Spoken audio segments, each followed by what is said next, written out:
Good morning, everybody. Our son came back. You know it's bad when an English guy is saying too much rain. Slow it down. So the sun is back. We've got a long run. Overnight temperatures are hovering around 9s. Some are 12s. I'm planting this weekend. Yay, spring. I can't wait to see what the parks and the gardens and everything look like in the next couple of days after that cool temperature and that sodden, soaking rain we got. And now this, it's going to erupt.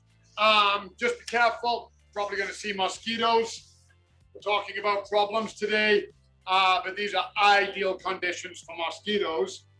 And I did want to bring up, we mentioned, giveaways and things like that. Surprisingly to me, I don't know whether or not it's because it's a subject that not everybody knows a ton about. But this Saturday, we're doing a webinar on perennials. And the one we did before and this one are proving to be our most popular webinars. Tons of people have already signed up. There are still spots available. But because of that, we thought we'd give away a perennial. So what we have here is a peony. I know people love their peonies, but this one is a really special one. It's white and yellow. Most peonies are in the pink scale there. Pinks, deep pinks, even reds. There are some that are yellow, and this is a bicolored flower. This is going to be ridiculously popular, and it's the last one we had left in perennial department. Oh! I know, I stole it straight off the shelf. So this is the only way you can get one? Yep, pretty much. And I don't know if we're going to get more in, but I know I have the last one. Bam! Spoiler alert, I win it.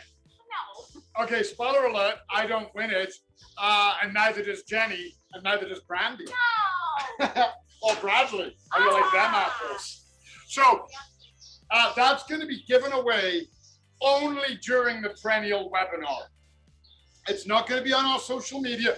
We may mention on our social media for a chance to win this, attend the webinar, but there's not going to be a chance to win it like we do with other giveaways on social. So there you go. I wanted to touch on that. Oh man, I am loving this sunlight. Everybody is like upbeat, uplifted. All the gardens. I was out this morning. Obviously, I was up before the sun. It was about 4:10, and I was outside, just kind of looking around, and everything seemed to be so vibrant and alive. It was just in that place where it's changing from dusk till dawn. There's enough light to see. Oh man, it looked good. But with the amount of rain we've got, now we've got sunlight and heat coming. If you have areas in your garden where there's standing water, a shade area with poor soil quality that doesn't have very good drainage, and there's water accumulating there or it's saturated, the thing is now you're starting to get into problems. You're starting to get into breeding grounds for various pathogens. I already touched on it. And mosquitoes aren't great, okay? I don't love mosquitoes. They don't really bother me to be 100%. But the reason I don't really care that much about mosquitoes is they don't attack my plants. Okay, you need a little bit of blood to lay your egg, go ahead. And 75% plus, I think it's actually 78%, 75% of the world's chocolate is because mosquitoes pollinate it, okay? So if you've ever liked chocolate, it's tough to say you hate mosquitoes. You can be like, I don't really like them, but the mosquito in your backyard didn't pollinate the chocolate you're eating, so it's okay to swoosh it. But with that being said, those water, the standing water and the moisture can really be a breeding ground. I haven't cut my grass all May. Deliberately didn't do it. It's shaggy. The dandelions are huge, tons of bees in my yard. Exactly what I wanted. But I have to cut it this weekend. I was going to try and push through to May, but it is now growing insane. And the other problem is it's not the appearance. I don't much care about that. I know I can make my garden look pretty anytime I want. That just comes with years of training. The problem is when that grass starts getting long, so say this is grass, it's not, it's a spider plant, spider plant coming at you in a pot. If this is my grass and it's long and it's shaggy like this, well, water gets trapped between the blades. So it's not getting to the soil to dry out. It's getting trapped there. The plant can't drink it in through the leaf.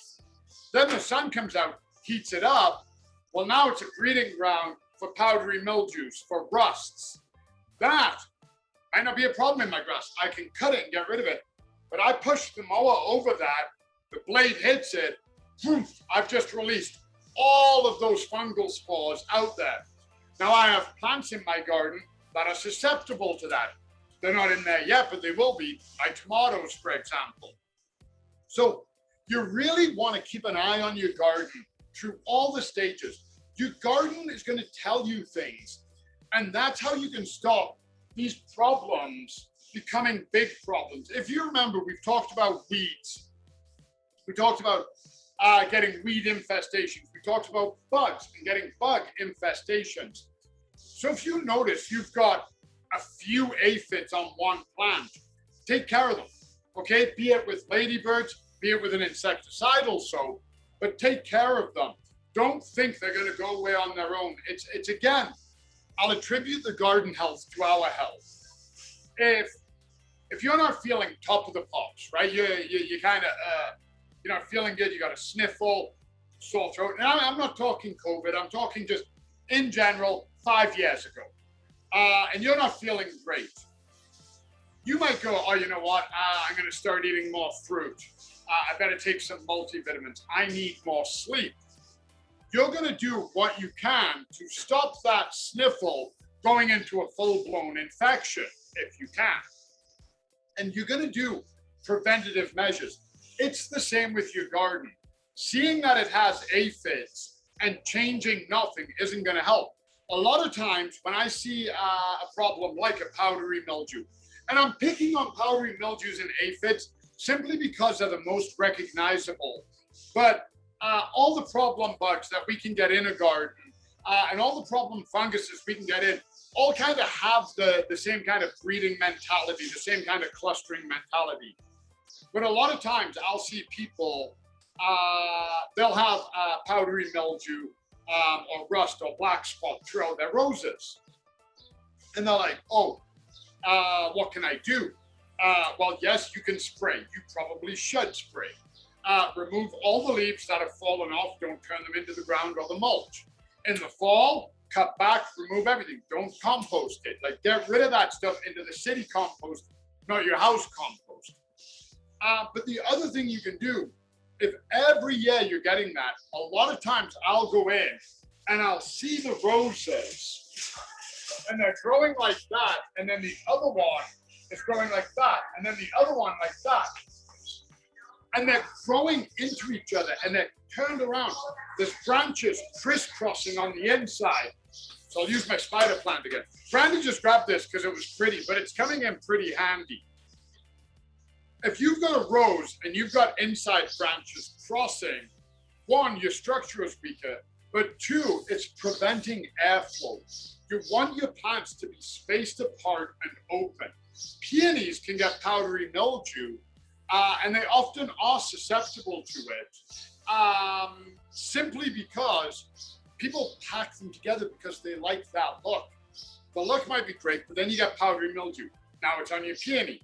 You haven't treated it because maybe you didn't know what it was. Then it spreads to your tomatoes. Then we get the rain like we just had. Now you've got a breeding ground of it in your yard. Now you have a major problem to try and tackle. So with a little bit of foresight and keeping an eye on things, whenever I'm out in my garden, weeding, watering, I water every day. So when I go out there and water in the morning, It's one of the few times that I'm not on my phone. I always forget my phone when I'm gardening. I think it's because I did it for so long as a job. It just doesn't feel right to be on my phone. Plus, I'm a klutz and I'll drop my phone in the mud. But as I'm watering, I'm looking at my plants. I'm inspecting them. I'm seeing what they're giving back to me. I'm seeing if my tomatoes have the right calcium. Tomatoes developing, are there any black spots that I should notice? Am I seeing any powdery mildew? Am I seeing leaves shrivel up? Am I seeing a lot of ladybirds? Because if I'm seeing a lot of a predator, it's probably a lot of food for them. Maybe I haven't noticed the aphids because the ladybirds are taking care of it, but maybe it's something I should be aware of. So keep an eye on your garden. You see a plant, and no matter how much you water it, it's constantly wilting. You might have to improve that soil. Maybe it's time to lift that perennial, re-amend that soil, plant it back in. Have a look. Did your neighbor put something up? Now it's not getting enough sunlight. So you really want to keep an eye out, because a lot of times when people call me into a garden, normally the problem is well out of control. And it requires a lot of work, a lot of effort, sometimes over 2 or 3 seasons, sometimes like full transplanting jobs. Sometimes I can't save the plants. But with a little bit of foresight, if they'd seen the problem, snapped a picture, shot a DM and said, what's this? How do I take care of it? We could have mitigated that small problem with minimal effort. So essentially, this ties into what we're saying. Know what your garden has. Know what you're looking for. Know if you have a problem weed or a good weed. Know that I like weeds in my lawn. I don't want them in my bed. I don't want aphids, but I have ladybirds. Why do I have 100 spiders on my tomatoes? What am I not seeing over there? Why do I have tons of powdery mildew on my peonies? It's there every year. You got to ask these questions. And if you don't know the answers, come to us. Brandy and I will answer them. Brandy answers them by coming to me and going, can you? It's not even allowed. I'm such a jerk. But Brandy and I will answer them. What Brandy is amazing at doing, Brandy is communications and technical. Brandy is amazing at going to the source to get the answers, and that's why we love her. I couldn't do this without Brandy. See, I'm not going to throw you under the bus the whole time. But I'll answer your gardening questions, and I want you to be successful. I want you to see it and be like, oh, I can prune that and then give it a quick spray and it'll take care of the problem. Done. And then we move on. The ideal is to have your garden self-sufficient, always keep an eye on it, and just be aware. And remember, the reason I said stopping problems and not preventing problems, it doesn't matter how good you take care of your garden. If your neighbor hasn't done anything, or maybe it's an empty lot, or maybe you're next to Nose Hill Park, you can do everything you want. Aphids are still going to come. You can do everything you want. Black knot and rust are still going to come. So you always have to be aware on how to prevent that from turning into a huge problem, and just be aware of it. So that wraps us up. We have some good questions, comments, stuff to talk about tomorrow for Hawaiian Church Friday. And remember, can't win this if you're not at the webinar. And there isn't a ton of spots left either. It's filling up. So we'll see you guys tomorrow. Have a wonderful day. Enjoy the sunshine. SPF, wear a hat. Talk to you guys soon. Bye, everyone.